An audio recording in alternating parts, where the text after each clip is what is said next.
बिस्मिल्लाहिर्रहमानिर्रहीम, अस्सलाम वालेकुम नाज़रीन कराम, मैं हूं मखदूम शहाबुद्दीन और आप देख रहे हैं मेरा फेसबुक और यूट्यूब चैनल। उम्मीद करता हूं आप सब लोग बखैर वाफियत होंगे और जहां भी होंगे अपने अहले खाना समेत खुश भी होंगे और महफूज भी। नाज़रीन कराम, डीजी ISPR की अहम तरीन प्रेस कॉन्फ्रेंस के बाद पाकिस्तान का पूरा सियासी मंजरनामा बदल चुका है। इस प्रेस कॉन्फ्रेंस के फौरी बाद दुबई से कुछ बहुत बड़ी खबरें हैं, बल्कि अगर यह कहा जाए कि अब तक की सबसे बड़ी ब्रेकिंग न्यूज इस वक्त दुबई से आ चुकी है और इस वक्त सब के सब वहां पे पहुंच रहे हैं। इसकी कोई वजह है और वहां पर कुछ फैसले हुए हैं। उन फैसलों के हवाले से मंसूबा क्या है, इस वक्त क्या कुछ हो रहा है और कौन कौन मजीद पहुंच रहा है। मरियम नवाज भी अहम तरीन पैगाम लेकर गई। उससे पहले अहम तरीन ताकतवर हलकों के लोगों से मरी और इस्लामाबाद में मुलाकात करके मरियम नवाज दुबई गई। अब मामला जो है वो इतना सादा नहीं रहा और इमरान खान साहब जो है उनके लिए एक नया झटका सामने आया है इस प्रेस कॉन्फ्रेंस के बाद। और इस झटके के बाद आप ये बात कर सकते हैं और ये कहा जा सकता है कि चीजें जो हैं वो ड्रामाई अंदाज में, जो उम्मीद थी या उम्मीद की जो किरण थी, वो अनफॉर्चुनेटली या फॉर्चुनेटली, जाहिर बात है दो साइड्स हैं, एक साइड के लिए तो बड़ी ये मौजूद चीज है, लेकिन वो मध्यम होती जा रही हैं। और चीफ जस्टिस उमर अता बंदयाल जो हैं उनके ओहदे से फारिग होने के हवाले से और अब तो उनकी रिटायरमेंट तक का भी इंतजार नहीं हो सकता, उस हवाले से भी नया कदम उठ चुका है और उस जानिब जो एक सबसे बड़ी रुकावट थी वो दूर हो चुकी है। तो आप ये कह सकते हैं कि दुबई से बड़ी खबर, सेकेंडली इमरान खान साहब के लिए झटका और चीफ जस्टिस साहब के लिए भी एक बहुत बड़ा झटका। ये सारी की सारी चीजें जो हैं ये आपके सामने एक एक करके रख देते हैं। समाज जो है, आपको पता है कि जो मिलिट्री कोर्ट्स के अंदर सिविलियंस के ट्रायल की है वो मुलतवी है, कल होपफुली कल फैसला आ जाएगा। लेकिन ये प्रेस कॉन्फ्रेंस काफी ज्यादा इंपॉर्टेंट है क्योंकि इस प्रेस कॉन्फ्रेंस से 2 घंटे पहले अदालत के अंदर अटॉर्नी जनरल ने कहा कि अभी सिर्फ हमने हवाले किए हैं मिलिट्री कोर्ट्स के लोग जो है, लेकिन उनका ट्रायल शुरू नहीं हुआ। डीजी ISPR साहब ने यह वाजे कर दिया कि इन लोगों का ट्रायल शुरू हो चुका है और अब ये ट्रायल मुकम्मल भी होगा और बहुत सी चीजें हैं। जाहिर बात है हर चीज बड़े वाज़े अंदाज में उन्होंने बता दी है। अब यहां पर मैं आपको ये बता दूं कि फौजी अदालतों में जो आपको पता है कि सिविलियंस का ट्रायल के हवाले से बेंच एक मरतबा फिर टूटा, 6 रुकनी बेंच हो चुका है और ये टूटने के बाद सीनियर वकील एतजाज एहसन जो है उन्होंने सुप्रीम कोर्ट को मशवरा भी दिया है। इन्होंने मशवरा दिया है कि अदालत इलेक्शन का फैसला मानने के बजाय अदालत पर बहतानबाजी करने वालों को नाअहल करे। 5-5 करोड़ रुपए उन सारे लोगों को जुर्माना आयद किया जाए। फैसले के खिलाफ बयानबाजी करने वाले हर शख्स को तौहीन अदालत की सजा दी जाए। इस सब के अंदर वैसे अहम चीज यह है कि लतीफ खोसा साहब ने भी कहा है कि हुकूमत आइन और अदलिया के खिलाफ खुलकर सामने आ चुकी है। आज 9 मई से ज्यादा स्याह दिन है, वकला बिरादरी किसी को मुल्क का नुकसान नहीं करने देंगे। 2 दिन की समाअत के बाद हुकूमत अचानक जस्टिस मंसूर अली शाह पर एतराज नहीं कर सकती और इस सब के अंदर जो इंपॉर्टेंट चीज है वो यही है कि एतजाज एहसन साहब ने और जो आम तरीन वकला हैं उन्होंने चीफ जस्टिस को यह मशवरा दिया है कि अब आपको आनी हाथों से निपटना होगा। इन सबको लाइन हाजिर करें, इन सबको सीधा करें और जो आपका पहले ही फैसला नहीं माना गया, जजेस के ऊपर बहतान बांधे गए, जजेस को टाइटल्स दिए गए, जजेस के साथ क्या कुछ नहीं किया गया, फैसले नहीं माने गए, फैसलों का मजाक उड़ाया गया और इवन ये तक कह दिया गया कि अगले भी फैसले जो है उनका इसी तरह तमस्खर उड़ाया जाएगा। तो जाहिर बात है कि एतजाज एहसन साहब ने कहा कि सबको पकड़ें, 5-5 करोड़ जुर्माना करें, सबको नाअहल करें और जो अदालत के ऊपर और जजेस के ऊपर कीचड़ उछालता है, हल ये है अगर जुडिशरी की आपने इज्जत बचानी है, वकार बचाना है तो उन सब के ऊपर तौहीन अदालत लगाएं। लेकिन जाहिर बात है ये चीजें इतनी भी सादा नहीं है, इतने भी मामलात आसान नहीं है।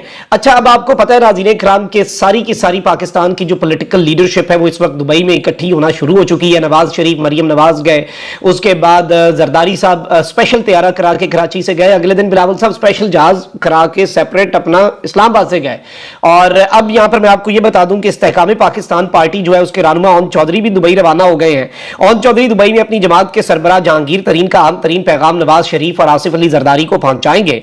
और दुबई रवानगी से कबल सहाफियों से गुफ्तगू में इन्होंने कहा कि PTI चेयरमैन इमरान खान और साबिक चीफ जस्टिस साकिब निसार जहांगीर तरीन के खिलाफ घिनौनी साजिश के मरकजी किरदार थे और एक अहम शख्सियत ने इनके मुलव्वस होने की तस्दीक भी की।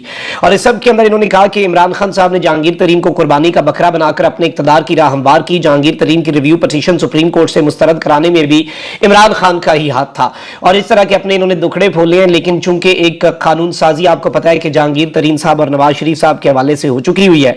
अच्छा, वहीं दूसरी जानिब एक और डेवलपमेंट भी मैं आपके सामने रख दूं और ये जो डेवलपमेंट है ये बड़ी इंपॉर्टेंट है पीपल्स पार्टी और नून लीग के हवाले से। दुबई में पीपल्स पार्टी पार्टी और मुस्लिम लीग नून की आला क़यादत के दरमियान होने वाली जो मुलाकात है उसकी अंदरूनी कहानी सामने आ चुकी है।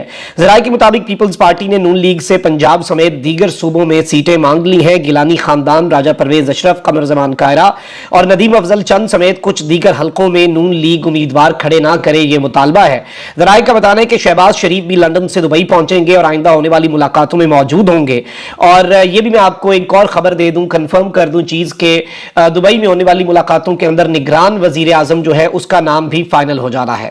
ज़राए का कहना है कि इलेक्शन की तारीख भी इसी मुलाकात के दौरान दोनों जमातें फाइनल कर लेंगी और जबकि असम्बली की मुद्दत पूरी होने से पहले असम्बली तोड़ने के मामले पर भी गौर किया जाएगा।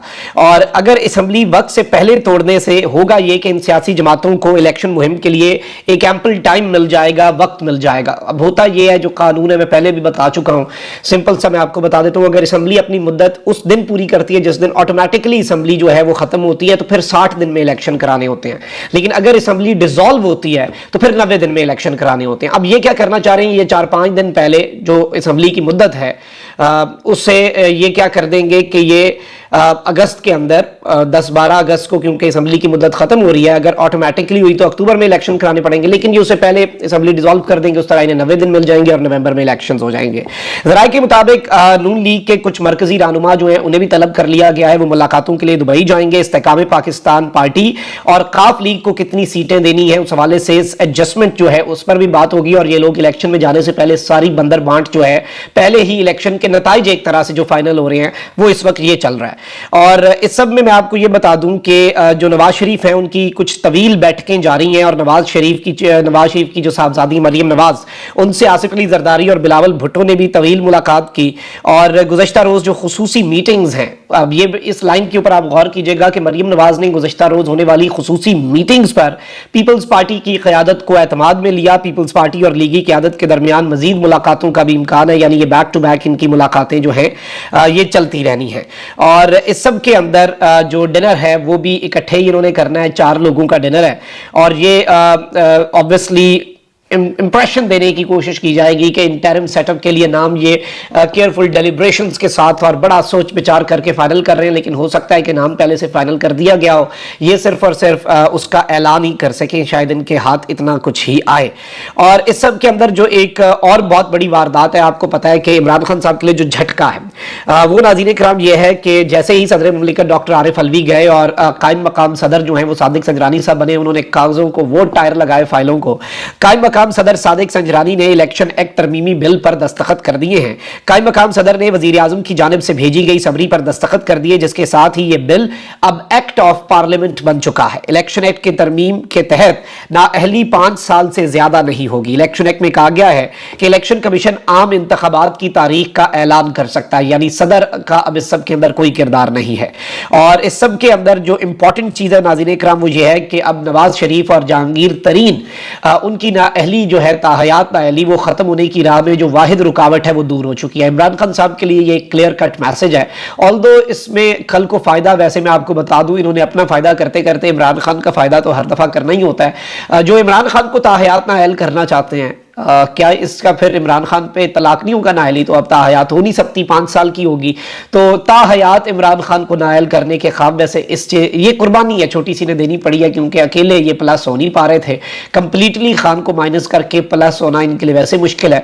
अभी भी नाज़रीन कराम आप देख लें कि जो कुछ भी होना है वो पीटीआई को अगर बाहर रखा जाता है, ये सब आपस में खेलेंगे, लेकिन वही बात है कि असल जो खिलाड़ी है उसे बाहर रखा जाए और कोई तगड़ा आके उसे बाहर रखे, ये खुद उसे बाहर भी नहीं रख सकते खेल से। ये के अंदर आज भी जारी बात है लोग जो हैं वो पाकिस्तान तहरीके इंसाफ को सपोर्ट कर रहे हैं। अब जो इंपॉर्टेंट चीज़ है नाज़रीन इकराम, वो इंपॉर्टेंट सबसे जो तशवीशनाक चीज़ है वो ये है कि चीफ जस्टिस को एक क्लियर कट मैसेज भी दे दिया गया है। और ऑब्वियसली चीफ जस्टिस इससे पहले कि कोई ऐसा फैसला दें जो कि फैसला इन्होंने वैसे ही नहीं मानना, पहले ही इन्होंने फौजी अदालतों के हवाले से कह दिया और मिलिट्री का एक बड़ा सख्त स्टांस जो है उसके ऊपर सामने आया और इमोशन से भरपूर वो प्रेस कॉन्फ्रेंस थी। अगर आप बॉडी लैंग्वेज को देखें तो मेजर जनरल अहमद साहब की DGI-SPR जो हैं, तो आपको वाज़ेह हो जाएगा चीज़ें कि फौज के अंदर क्या राय पाई जा रही है। अब कायम मकाम सदर बनते ही सादिक संजरानी साहब जो हैं इन्होंने भी कलम का पहिया जो है वो घुमा दिया और ऐसी फिरकियाँ घूम रही हैं। अब यहाँ पर मैं आपको ये बता दूँ कि बहुत बड़ी खबर कि इस वक्त, क्योंकि सदर मुमलिकत आरिफ अलवी साहब तो नहीं है अब सदर, वो मुल्क से बाहर हैं, हज का फरीदा सर अंजाम दे रहे हैं और वो अपना आराम से उधर बैठे हैं। अब हुकूमत एक बहुत बड़ा काम कर सकती है। अब हुकूमत क्या कर सकती है कि वफाकी हुकूमत को ये मौका मिल चुका है अब कि किसी जज के खिलाफ रेफरेंस जो है, किसी जज के खिलाफ अगर रेफरेंस दायर करना है, क्योंकि वो सदर के थ्रू जाता है, तो जिस तरह से ये वाली फाइल फौरी सदर साहब ने कर दी है, एक रेफरेंस जो है उस हवाले से भी खबर आ सकती है कि चीफ जस्टिस उमर अता बंदयाल का मक्कू ठपने के लिए एक तरह से जो, और आपने नामजद तो कर दिया, अगले चीफ जस्टिस का नाम तो वाजे हो गया इतने 3 महीने पहले ही, तो चीफ जस्टिस उमर अता बंदयाल जो है उनका एक तरह से मक्कू ठपने के लिए उनके खिलाफ और दीगर जो जज साहिबान हैं उनके भी खिलाफ रेफरेंस जो है वो भी आ सकता है, इसकी एक्सपेक्टेशंस भी हैं।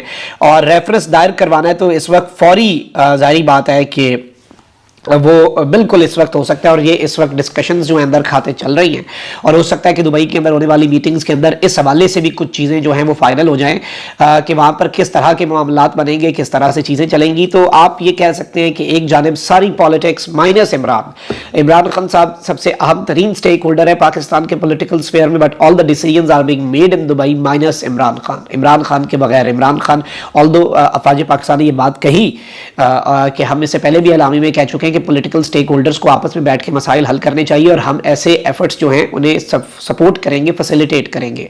तो ये किस तरह से हो सकता है कि एक सियासी जमात जिसके पास वोट बैंक हो, जो भी है, चले इख्तलाफात हैं, जब तक innocent until proven guilty, Imran Khan साहब के ऊपर अगर कोई FIR भी है या कोई बहुत बड़ा इल्ज़ाम भी है साजिश का, तो वो जब तक प्रूव नहीं होता वो उस वक्त तक इनोसेंट है। तो ऑब्वियसली पाकिस्तान तहरीक इंसाफ के बगैर इस तरह की चीज़ें हो रही है, यानी कंप्लीटली ये परसेप्शन क्लियरली दे दिया गया है कि पाकिस्तान तहरीक इंसाफ या इमरान खान साहब पाकिस्तान की सियासत का स्टेक होल्डर अब नहीं रहे। अब है या नहीं, ये फैसला अवाम ने करना होता है और अवाम ही हतमी फैसला करेगी, लेकिन ऊपर लेवल से ये बड़ा वाज़े तौर पे पैगाम चला गया है, ये जो दुबई वाली हैपनिंग्स हैं। और इसके साथ ही साथ ऑब्वियसली सदर मुमलिकत के जाते ही सादिक सजनानी साहब ने भी दिखा दिया कि ही इज़ रेडी कि वो कलम बिल्कुल घुमाते जाए, सारी फंसी हुई फाइलें जो हैं वो ऐवान सदर से क्लियर हो जाएंगी। और इसमें जो इंपॉर्टेंट चीज़ है वो ये भी है कि आपने अब देखना है कि ये मामला किधर को जाके रुकता है, और ये ऊँट जो है ये किस करवट बैठता है, क्योंकि चीफ जस्टिस के सर पे भी रेफरेंस की तलवार जो है वो अब लटकती रहेगी जब तक सादिक सजरानी साहब ऐवान सदर में बैठे होंगे। अपना बहुत ख्याल रखें। अल्लाह निगहबान पाकिस्तान।